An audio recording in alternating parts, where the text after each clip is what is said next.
नमस्कार दोस्तों, honest critic में आपका स्वागत है। दोस्तों, कल रात के इंडियन वेबिनार में मिस्टर ऐश आए थे और उन्होंने बहुत सारी अपडेट्स दी थी। उन अपडेट्स को समझने से पहले आपको जो ऑन पैसिव का न्यू डिस्क्लेमर है वो समझना बहुत ही ज़रूरी है, क्योंकि दोनों के बीच का एक कनेक्शन है। और अगर आपने डिस्क्लेमर समझ लिया तो अपडेट्स भी आपको समझ में आ जाएगा।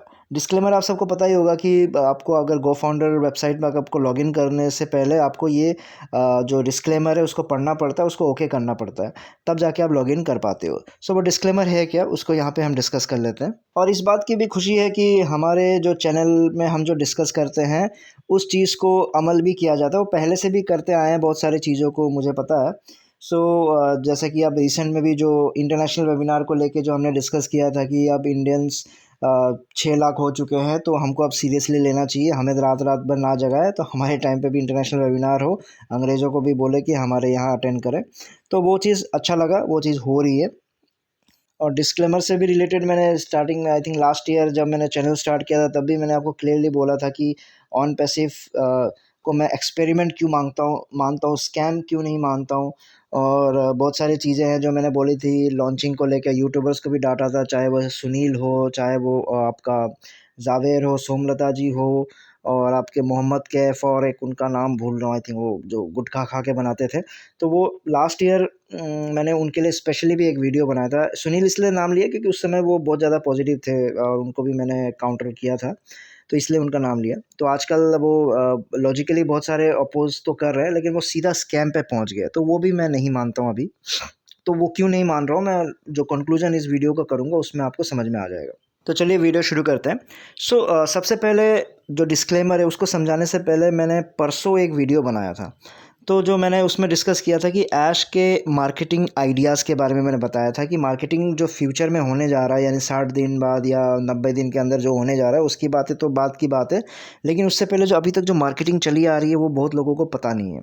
तो वो वीडियो अगर आपने देखा नहीं हो तो मैं डिस्क्रिप्शन बॉक्स में लिंक दे दे रहा हूँ, उसको आप देखिए तो वो समझ जाओगे, तो आपको जो डिस्क्लेमर हो, अभी जो लेटेस्ट अपडेट्स है वो भी आपको समझ में आ जाएगा। हल्का सा मैं रिकैप कर ही दे रहा हूँ। मैंने ये कहा था कि ऑलरेडी ऐश 2018-19 से ही मार्केटिंग करते आ रहे हैं, चाहे वो फाउंडरशिप नाम का एक शब्द ईजाद किया हो ताकि लोगों को महसूस हो कि हम फाउंडर्स हैं। प्लस पैसिव इनकम के बारे में बहुत ज़्यादा उन्होंने डिस्कस किया था कि क्योंकि लोगों को पता है कि पैसिव इनकम के पीछे बहुत ज़्यादा लोग पड़े हुए हैं कि हम काम ना करें और ऑटोमेटिकली पैसे आते रहें। और फिर उस पैसिव इनकम का आपका मैट्रिक्स सिस्टम पे भी लेके गए थे, फोर्स मैट्रिक्स बोला गया था, ट्रिपल एंट्रीज बोली गई थी, प्लस उसमें फिर करोड़ों को इनकम के बारे में फिर लोगों को बताया। तो वो एक मार्केटिंग था, और लॉन्च अब होगा तब होगा, एक इमरजेंसी क्रिएट किया था ताकि वो उस मार्केटिंग के थ्रू फाउंडर्स जुड़ जाएँ।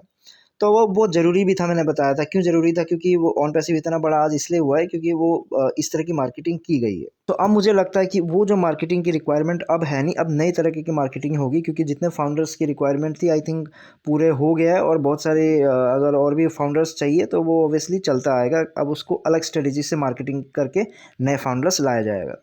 तो डिस्क्लेमर को हम शुरू करते हैं।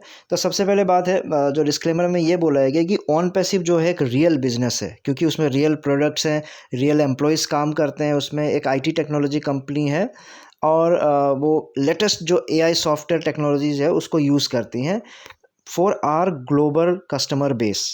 याद रखिएगा, क्योंकि ये डिस्क्लेमर क्या है, आवर ग्लोबल कस्टमर बेस, यानी कौन है वो, फाउंडर्स है। क्यों, अभी ग्लोबल कस्टमर्स कौन है, फाउंडर्स ही है, क्योंकि अभी कोई नया कस्टमर तो आया नहीं है। वो जो बोला गया था कि हम ऑलरेडी इतनों से टाइप कर चुके, उनसे टाइप कर चुके, तो वो भी एक्चुअली मार्केटिंग है, वो ऐसा अभी तक है नहीं जो मुझे लगता है। जो ग्लोबल कस्टमर बेस कौन है, फाउंडर्स हैं। और डिस्क्लेमर में स्पेशली उन्होंने जो सेकंड पैरा में उन्होंने क्लियरली ये बात बोली है कि ONPASSIVE does not believe in encourage और endorse so called get rich quick model, यानी आपको जल्दी धनी बनाएंगे और बहुत ज़्यादा पैसे कमा के देंगे, ये कभी भी ऑन पैसिव नहीं कहता है, और ये कहने का उनका मकसद भी नहीं है, क्योंकि ये कोई एमएलएम कंपनी नहीं है, ना ही ये कोई चेन मार्केटिंग है, और एंड ऑन पैसिव कोई इन्वेस्टमेंट प्लेटफॉर्म भी नहीं है, स्टॉक्स में भी नहीं है, यानी शेयर मार्केट में भी नहीं है, ना ही कोई बिजनेस इंस्ट्रूमेंट है, ना हम कोई गारंटी देते हैं, ना कोई हम प्रॉमिस करते हैं कि हम इतना रिटर्न देंगे या फिर इनका इतना इनकम देंगे किसी भी लेवल पे। ये उन्होंने डिस्क्लेमर क्लियरली दे दिया है। तो आपको फिर इस बात से समझ में आ ही गया होगा कि मैंने क्यों कहा था कि वो जो पहले क्विक रीच हो या करोड़ों में बातें हो, वो एक मार्केटिंग थी और वो मार्केटिंग किया गया था। अब जो सुपर पॉजिटिव है वो यही बात बोलेंगे कि भाई लीगली तो ऐसा कभी बोला नहीं जा सकता है ना, इसलिए ये डिस्क्लेमर दिया गया है। ठीक है, वो बात भी मान के चलते हैं, लेकिन उसके पीछे का मोटिव देखो, अब दिल से पूछ के देखो तो आपको समझ में आ ही रहा होगा। फिर अगला जो डिस्क्लेमर है फाउंडरशिप को लेके है। पहले इतनी क्लैरिटी के साथ कभी भी फाउंडरशिप को बारे में बोला नहीं गया था, ताकि क्या हो कि लोगों को ज़्यादा डीमोटिवेट भी ना हो जाए। तो अब क्लियरली इन्होंने डिस्क्लेमर दे दिया है कि ओ फाउंडर्स कौन है। ओ फाउंडर्स वो है जो अर्ली अडॉप्टर्स हैं और फ्यूचर के कस्टमर हैं, बायर हैं और पोटेंशियल रीसेलर भी हो सकते हैं। और एक बात को आप टर्म को याद रखिए कि फाउंडर्स के आगे ओ लगा दिया है। पहले सिर्फ फाउंडर्स होता था, अब ओ लगाने का मतलब ये एक प्रोडक्ट हो गया।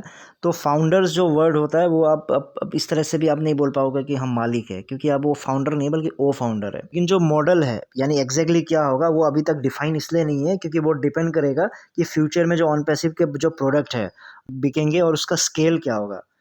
तो ये बात मैं आपसे पहले भी कहता आ रहा, तो वो बात क्लियर हो ही गया है, राइट। मैंने यही कहा था ना कि ऑन पैसिव का पूरा फ्यूचर किस पे डिपेंड करेगा, प्रोडक्ट पे डिपेंड करेगा, और प्रोडक्ट कैसे बिकता है, कितना बिकता है, उस पर ही डिपेंड करेगा। तो वो चीज़ भी आपका डिस्क्लेमर में क्लियरली बोल दिया गया है। और आखिरी का जो डिस्क्लेमर है बहुत ही ज़्यादा इंपॉर्टेंट है। इंपॉर्टेंट क्यों है? क्योंकि उसमें यही बोला गया है कि अगर आपको किसी ने प्रॉमिस किया है, किसी ने ये वादा किया है, और किसी ने अगर ये बोल के ज्वाइन करवाया है कि इसमें बहुत कमाई होगी, या फिर कोई गारंटीड कमाई होगी, या इतना कमाई होगा उतना कमाई होगा, तो उसके खिलाफ आप लीगल एक्शन ले सकते हो और आप उसको रिपोर्ट कर सकते हो legal@onpassive.com में। और अगर सब कुछ ठीक रहा, अगर आपको रिफ़ंड चाहिए तो हम रिफ़ंड कर देंगे, क्योंकि हम ऐसा कुछ नहीं कर सकते, या फिर अभी ऐसा कोई हम प्रॉमिस नहीं दे सकते। इस डिस्क्लेमर के लिए तो मुझे लगता है जो यूट्यूबर्स हो गए, आपके जो टॉप लीडर्स हो गए, उनको बड़ा सतर्क होना पड़ेगा अब, क्योंकि अब इसके लिए तो मुझे नहीं लगता कि कोई बच गया होगा। हर कोई दोषी है, हर कोई के खिलाफ लीगल एक्शन लिया जा सकता है, और ऑन पैसिव भी उस पर साथ देगा, क्योंकि हर यूट्यूबर्स ने तो यही बात बोली है आप लोगों से, आज तक बोलते आ रहे हैं। सारे जितने टॉप लीडर्स हैं उन्होंने भी तो यही बोल के ज्वाइन करवाया आपसे। ये थोड़ी बोल के ज्वाइन करवाया कि हम आईटी कंपनी बना रहे हैं तो हमारा साथ दो, हम आपको करोड़ों में कमा के देंगे इसलिए हमारा साथ दो, आपको गाड़ियों की लाइन लग जाएंगी उस वजह से साथ दो। तो उस तरह के बहुत सारे वीडियोस तो पड़े ही होंगे। तो आप उनके खिलाफ अगर रिपोर्ट करोगे तो सब के सभी फंसेंगे, और ऑन पैसिव भी लीगली उनका साथ नहीं दे पाएगा, क्योंकि उन्होंने खुद ही डिस्क्लेमर पे डाल दिया। तो यूट्यूबर्स समझ जाओ, क्योंकि ऐश ने भी ये बात पहले स्टार्टिंग में कहा था, लेकिन वो धीरे धीरे वो फिर मुझे समझ में आ गया था, तो मैंने 19-20 को ये बात बोल दी थी, तो उन्होंने उन चीज़ों से डाइवर्ट होते चले गए। लेकिन ना, हमारे यूट्यूबर्स धन धनाधन धन लगे हुए हैं, और हमारे टॉप लीडर्स तो लगे हुए हैं। तो छोड़ो, रिसेंट आई थिंक मैंने एक वीडियो ही बनाया था दिलन जी को लेके, वो तो कुछ दिन पहले ही शुरू हो गए थे फिर से। 256 अपने स्ट्रेट टॉक में बताने लगे थे कि कैलकुलेशन इतना होगा उतना होगा। तो उनके खिलाफ भी आप मेल कर सकते हो। मुझे लगता है कि अब सारे फाउंडर्स मिलकर जिनको जिनको आपको लगता है सबके खिलाफ एक मेल डाल दो, मुझे छोड़ के। मजाक में बोल रहा हूँ, माफ़ कर दो एक बार के लिए, क्या जाता है, अगले बार से ना बोले, ये याद ध्यान रखिएगा। बताऊँ तो जैसे मैं डे 1 से कहता आ रहा हूँ कि ऑन पैसिव क्या है, एक एक्सपेरिमेंट है। पब्लिक के पैसों से एक एक्सपेरिमेंट किया जा रहा है कि हम प्रोडक्ट्स बनाते हैं, आईटी कंपनी के तरह काम करके देखते हैं। अगर सक्सेस हो गया तो वेरी गुड, अगर फ्लॉप भी हो गया तो पैसे किसके जाने, पब्लिक के जाने। हाँ, ऐश का और टीम का क्या जाएगा, मेहनत ऑब्वियसली इतने जो साल निकल गए उसमें, तो वो नुकसान हो सकता है। लेकिन ये एक्सपेरिमेंट है जिसमें आपका कोई लोन लेके आपको बिजनेस करने की ज़रूरत नहीं पड़ी, क्योंकि आपको बिना इंटरेस्ट के, बिना लोन के आपको पैसे मिल गए। तो आप आराम से उस पर एक्सपेरिमेंट कर सकते हो, और ये भी छोटा मोटा अमाउंट नहीं मिला, आपका 1000 करोड़ से ऊपर का आपको इन्वेस्टमेंट मिला है, वो बहुत बड़ी बात है। और इससे कंक्लूजन निकलता है कि आपको अभी जो ऑन पैसिव से अगर कमाई का अगर आप कुछ सोच रहे हो तो उसमें बहुत टाइम लगेगा। ऑनेस्टली बोलूँ, उस अपडेट को अगर मैंने कल का जो अपडेट्स है उसको मैंने ध्यान से सुना था, तो उससे मुझे महसूस हो रहा है कि उसमें बहुत टाइम लगेगा। वो मैं जब अपडेट्स आपसे शेयर करूँगा तो उससे आप मैं डिस्कस कर लूँगा। और मैंने ये भी कहा था कि ज़ीरो टीम वाले की जो कमाई होगी कितनी होगी, बहुत सारे आपको लाखों करोड़ों में क्या क्या बताया, लेकिन मैंने स्पेशली एक वीडियो बनाया था जिसमें मैंने ये बताया था कि आपका लॉन्च होने के बाद भी ज़ीरो टीम वालों का स्पेशली उनका जो प्रिंसिपल अमाउंट है वो भी नहीं निकलेगा 1 साल के अंदर तक। तो वो वीडियो अगर किसी ने नहीं देखा है तो मैं आपको डिस्क्रिप्शन बॉक्स में वो लिंक दे दे रहा हूँ, उसको ज़ीरो टीम इनकम को आप देख सकते हो। तो उस पर आपको समझ में आ जाएगा कि मैंने ऐसी बात क्यों कही थी। तो फिर जो अपडेट्स के साथ मैं नेक्स्ट वीडियो बनाऊँगा, तो तब तक आप इस डिस्क्लेमर के बारे में सोच लीजिए। और बाकी तब तक तो आई थिंक बहुत सारे अलग यूट्यूबर्स बढ़ा चढ़ा के आपके अपडेट्स के बारे में बता ही दिया होगा, क्योंकि मैं आफ्टरनून तक ही उसको अपडेट आप आपको जो अपडेट्स का अपलोड कर पाऊँगा। सो तब तक के लिए दोस्तों आप इस डिस्क्लेमर के बारे में सोचिए, उस अपडेट्स के बारे में भी जो बाकी यूट्यूबर्स क्या बोल रहे हैं उसके बारे में भी आप जान लीजिए। तब मैं एनालिसिस करके आपको बताऊँगा मेरे ख्याल से क्या है। तो तब तक के लिए टेक केयर, बाय बाय।